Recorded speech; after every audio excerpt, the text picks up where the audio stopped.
I don't even know how I'm gonna feel when I'm watching the film. Because to be honest, I don't know what's on camera or what it's gonna look like. My role in the film was a camera assistant, and so basically I just carrying heavy stuff around, to put it lightly.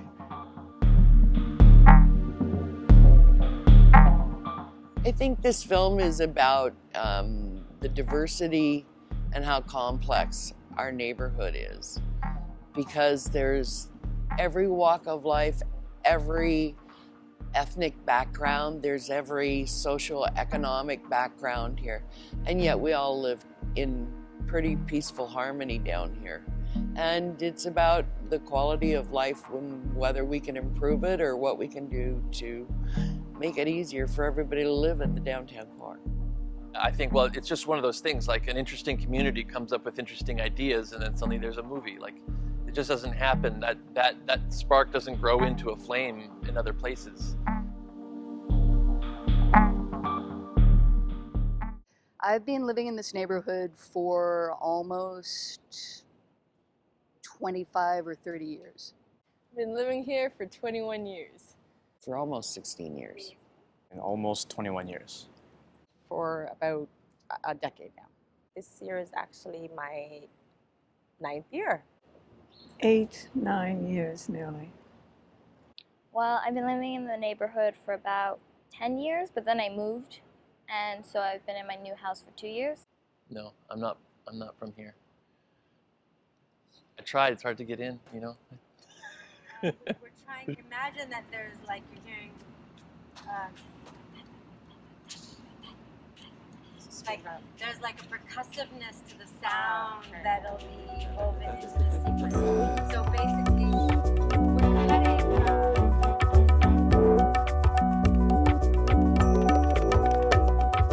clean air from east to west, room to go and come.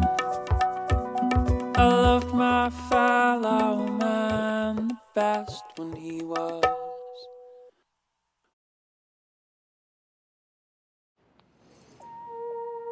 If 5 words to describe who I am, I would say awkward. I guess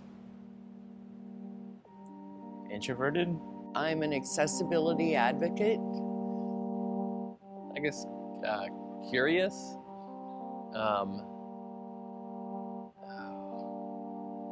It's like a job interview. I'm empathetic, and I'm also a fighter if I need to be. Wait, how many are we at? 4? We're at 3? Wow, that was hard. Just for 3. Kind, confident. I'm an actor and an art model. Intuitive, spiritual, proud mama. That's 4. Gardener. I think like a really important thing in my life is to be like a daughter and a sister. So those are 4 so far. And quite probably also neurodivergent.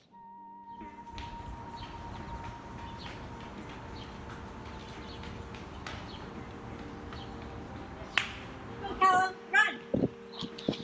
Oh, stop. So when I say go Callum, you start running right away. One, wait right here. No. Stand right here. No, I can't. Okay. Go Callum, run! Run! Stop! Oh, stop! Callum, stop! Run, Callum! Go! Go!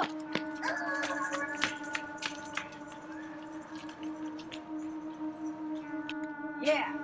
You got it. Okay. So in March, there was a series of workshops where people came in and shared their stories, what they do on the Esplanade, what it's like to live in the Esplanade, and then those interviews were kind of compounded into 9 10-minute podcast type stories. So just like you can listen to what 9 individuals in particular had to say, and there were just diverse perspectives. So it was it was pretty cool because I came in during phase 2, which was listening to those 9 stories and each group kind of having a story of their own and working on the different design elements for films. We sent off a lot of things with the directors, and then there were a lot of ongoing meetings. It was just a lot of kind of behind the scenes that was going on in terms of preparation and recruiting people and asking people, what do you want to be a part of? What do you feel comfortable? What kind of role? And then there were workshops preparing people for the different roles that were available. So our department did a workshop for hair and makeup. Then the next workshop was about camera and how to handle it. And people got a chance to touch all the equipment and work with it. And then that turned into the filming process. We filmed it, and then we did it behind the scenes, and then we're gonna watch the behind the scenes. I guess this was important to me because I'm still somewhat in my shell. It's I see the light a little bit, you know? I can see like some cracks starting to crack open. Yeah. I have met more people doing this project than I have in quite a while, and that's very useful and enjoyable. My middle son is a little more cerebral, a little more introverted, so to actually see him standing there and practicing and trying so hard to, you know, cast this great shadow, you know, see him come out of his shell was amazing. And then my youngest is, you know, is even more, like, he's super shy. But, you know, he was sitting at home and got bored and then came out, and I guess he saw his brother's enthusiasm, my enthusiasm, and then he got into it. So, yeah, so it was great. Okay, before I did this project, I would always stay home. And yeah, it's just, I felt really disconnected, right? And that's the sad truth of where we're at today, where there's so many people who don't have that connection. My role in the film was just to show the quality of life you can have living at home, even as a person with a disability, that you don't have to be that perfect 10 to still be a part of a live, moving, constantly high energy community and participate. You don't have to sit on the sidelines anymore. Oh, I had different roles. So let me see, I was playing the lady who was, you know, caught up in my phone, caught up in the virtual world, and which actually that role is, I have to take some responsibility. I am like that nowadays, more than I should be.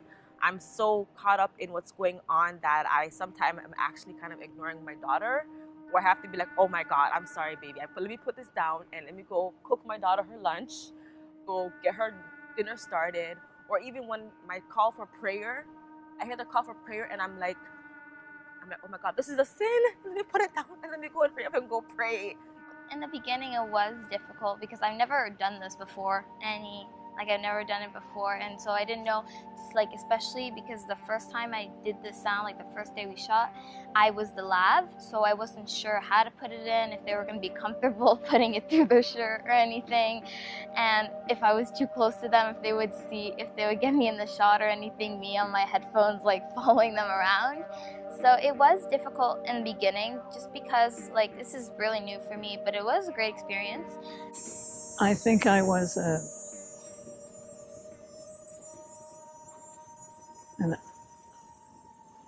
an icon for aging. You know, I don't know if there were other elderly people. You're in right now, and just having a moment, and just us finding your pace, you know, so that was important for me. Thank you. You have to learn to accept people's abilities or disabilities, because sooner or later we all age and we can't do as much as we used to do, but that doesn't mean you can't learn from it. Just for a little context, my grandma has Alzheimer's disease, and I live together with her, and it's pretty much at its terminal stage, and I've been taking care of her ever since, well, basically my entire life. Yeah, because I've lived with her my entire life, and so I've had to see her. I've had to seen her go down that, you know, that hole of not knowing who your family members are anymore, right? I've seen her lose like functions of, you know, basic functions like eating, walking, and and after, you know, seeing the kindness of so many people, I asked myself, am I actually kind to my own grandmother? And I realized that,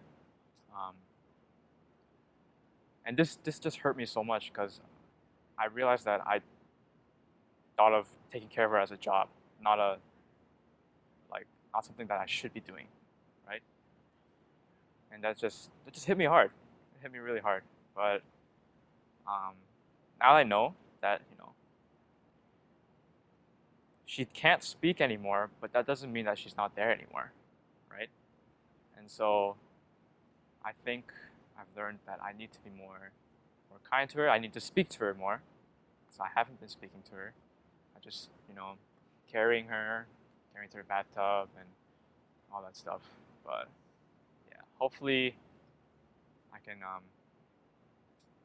know, treat her more of like a human being, not just an object. You know what I'm saying? So yeah. And I can't just stand up and start dancing, you know. So I use my arms because I can't get my legs to work properly. Although they're not paralyzed, but it felt it's a part of what I am now, of who I am. You know, I'm the lady in the wheelchair. Because we're gonna only play in this little garden here. See? This used to be my daycare garden. Nice. My daycare was here. So see if you can feel it in a different way that you haven't maybe known this garden before, now that you're blindfolded. The scene that really moved me is when we shot Delano in the tunnel, just because I think that his story was so fascinating, how he lost his sight. I forgot what age he lost his sight, but he lost his sight really young. And just like the scene that we chose to shoot him, how he would be walking at the end of the tunnel and you would just see like light at the end. And like, you know, just because he's blind, he can like, he's still a person, you know, he's still doing his everyday thing. He's not letting that get, like, he's not letting that get in the way of him living, like being him, you know, living his best life. In that shot, we're going down an alley, and there's like silhouettes on all the walls, right? So there were so many people making that happen. So, I mean, I'm just walking down a hallway with a camera, and then all this stuff is like it just takes so many people to do. You know, you're demonstrating that there's people all around this man, but he doesn't necessarily see them. And just trying to get into the head of other people who have challenges that we're not familiar with.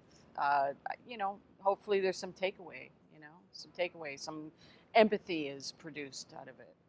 The tug of war is a perfect example of that, you know, together we are strong. And the tug of war had different people, from children to adults, women, man, black, white, Christian, Muslim, whatever. And we were all literally fighting against the same thing, you know. So that to me is a reflection of that. If I couldn't put it in better words, the tug of war is a reflection of that. Our unity coming together, fighting for the same thing, because we all really want the same thing at the end of the day, you know.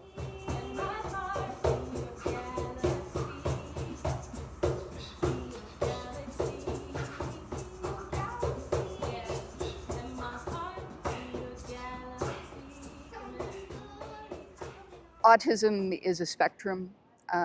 They say if you know one person with autism, you know one person with autism. Not everybody has the same symptoms, but there's a certain symptomology that a lot of people with autism share. And part of that symptomology is a fear of interacting with people that you haven't interacted with before, and a real attraction to the familiar. And one of the biggest things that I've ever always wanted to do with Cal is to break him out of that. You know, he doesn't love it all the time, but man, you gave him something he really loved. So I will always be grateful for that. Pack it up and we're on our way. Pack it up and we're on our way. Pack it up and we're here with you. Pack it up and we're here with you. In particular, the transgender story, obviously, that meant a lot to me because someone I love, care about deeply is transgender. And, you know, I also grew up with someone who was transgender. And, and you know, for me, I think they're very misunderstood. So, yeah. So anytime you put them, sorry, it's an emotional subject. Anytime you put them in a position where they can tell their story and people can try to understand, that means a lot to me. And, you know, the fact that the person you wrote the story about was murdered. You know, it's very common with transgender people, you know, when Bush did all his crap and they were making them out to be freaks and people were so afraid that they were going to use the washroom. What they don't know is that transgender people are terrified of us and they're the ones that are more likely to be hurt and they're the ones that are victimized by us, not the other way around. So I hope that they'll have a little insight into the sort of guy he is. You know, he can seem inaccessible. He can seem as though he's caught up in his own world. But the fact is that he's always watching and he's cautious, but he is fascinated by people. I know what it's like to have that fascination and yet that anxiety, because you don't know how other people are going to respond to you. So when I found out that there was a storyline about a transgender person, I sort of made it my mission to find an actual transgender person to play the role. That was really important to me. You know, they're all unique just like we are, and Rainbow doesn't necessarily, you know, reflect that person in her entirety, but just the fact that she is transgender and you had someone from that community representing this person, I think that would have made Martha very proud. You know, I mean, think about it. I mean, Martha was probably, like, we're looking back, 20 years ago? Like, I can't even imagine 20, 30 years ago. So she was probably terribly, terribly out of place and terribly misunderstood. And, you know, the fact that the film wanted to have an actual transgender person represent her probably meant a lot to her, I would think. I said to him, what were those kids' names? And he said, Mila? And I said, no, the other kids, the kids that you were playing with directly. And he said, nobody. And I said, you should have asked them their names. And he got this look like, oh yeah, I could do that. As soon as you pass them, you'll start zigzagging, but do really steep angles.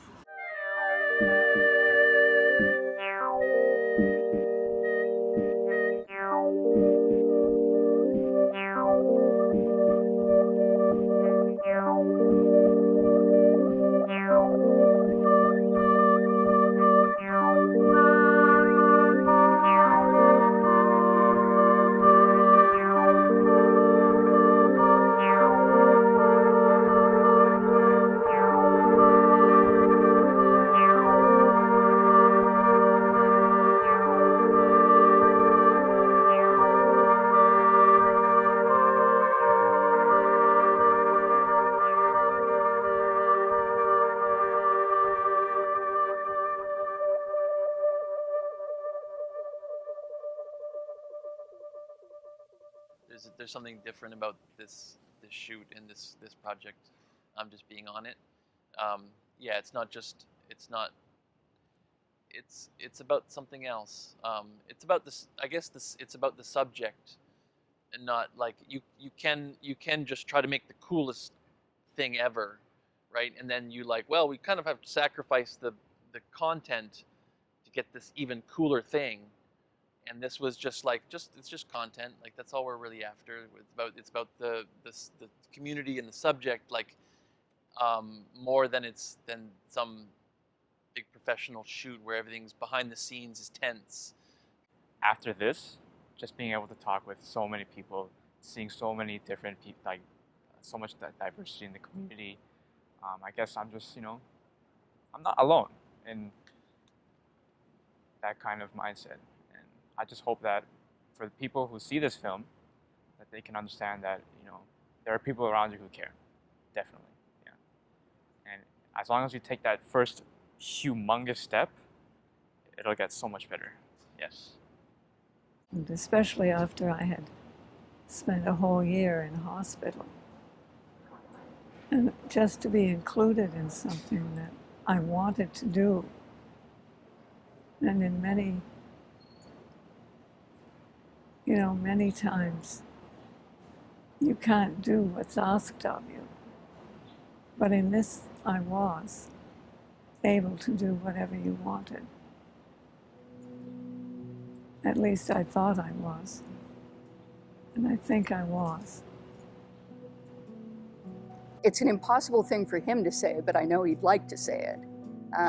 But it's a hard thing for me to say as well, because I too am more afraid of people than I am attracted towards them. But I would like to continue to see the people that I've met.